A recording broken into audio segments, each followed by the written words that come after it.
Okay. James Mann was the founder of MF Global, which was a pure cash commodities firm that dealt most of the trading of sugar and molasses. Later on, it became ED&F Man. Future market moved to be more mechanized and made the company started to trade futures and other securities with the use of internet.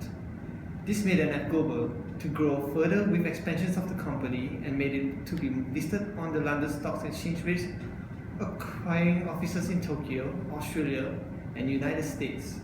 Many years later, ED&F Man separated the company where MF Global deals with investment branches while having a separate entity called the Man Group focuses on assets management, which is currently now MF Global is a commodities and security brokerage firm that deals with primarily in commodity contracts responsible for holding clients' cash and collateral.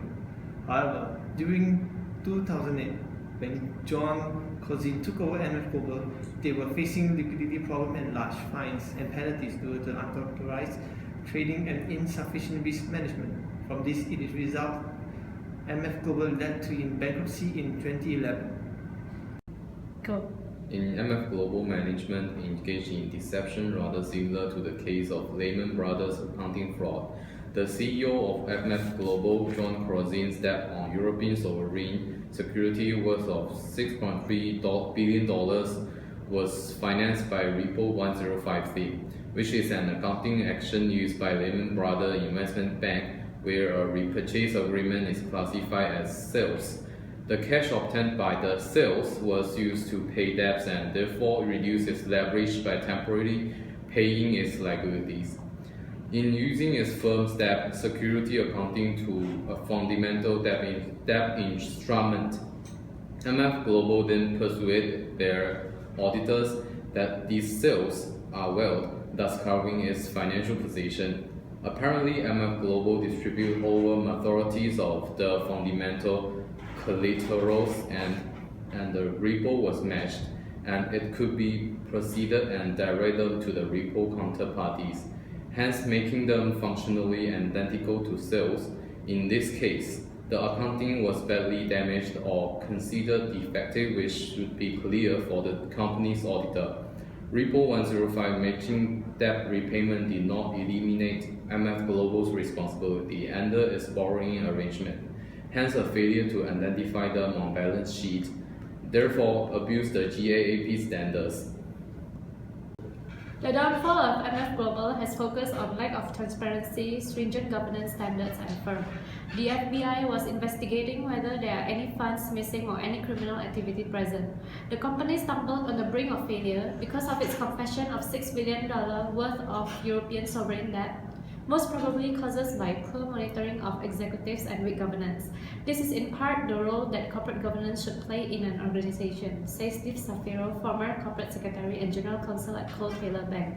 More than just taking minutes at board meetings, governance should help establish internal controls in an organization to provide an early warning system that can alert senior decision makers. Obviously, its governance was at its lowest point. Prior to the downfall, John Cousin, CEO of MF Global, was rushing to strike deals to save his firm from its downfall. However, when news are being publicly published that customers' funds worth of millions of dollars are unaccounted for, there's nothing much worth doing. Therefore, the company filed for bankruptcy. A GMI report stated that evaluation of firm's governance profile pointed out that there are 4 directors in charge of the firm's compensation committee. Also explains that remuneration was tied to performance but unsuccessful to acknowledge specific amount targeted for impending fiscal year. MF Global has sued its auditor PricewaterhouseCoopers PwC $1 billion for eligible that the Big Four firm's erroneous accounting advice, which resulted in brokerage companies failed in their investment and lost billions of dollars of European sovereign debt instruments and contributed to MF Global filing for bankruptcy. Cost of MF Global to collapse was triggered in part of $6 billion in ill-timed debts of Ireland, Italy, Portugal, Spain, and other European nations. John Cousin, as a CEO, made the investment part as a financial strategy, hoping to make MF Global into an investment bank. However, PwC advised MF Global to make those investments by using repurchase to maturity financing transactions. During European economic weaken, MF Global was beset by margin calls and credit downgrades by rating agencies. This caused MF Global officers to issue more than 1.6 billion in customer funds to cover liquidity shortfalls. PwC claimed that the RTM accounting was examined by trustee, regulators, and congressional committee, and incorrect transaction was not found in the accounting. This claim disappointed PwC. Therefore, this audit failure brought MF Global to lose huge sum of investment. MF Global, which filed for bankruptcy on 31st October 2011 after the failure of investment in Europe's most indebted nations. But as Europe's economy weakened, MF Global struggled with worries about the debt, margin calls, credit rating downgrades, and news that money from customer accounts was used to cover liquidity shortfalls. Later, MF Global sued PwC for 1 billion, alleging malpractice and negligence. Subsequently, PwC agreed to pay 65 million to settle claims over audits of the failed investment company MF Global. Former MF Global customers has also sued PwC over the company's collapse, but federal judge dismissed those claims. In November 2013, the court required MF Global to pay 1.2 billion in restitution to customers who lost money in the collapse. This order also required the brokerage company to pay 100 million civil penalty. Meanwhile, separate litigation against Mr. Corzine is ongoing.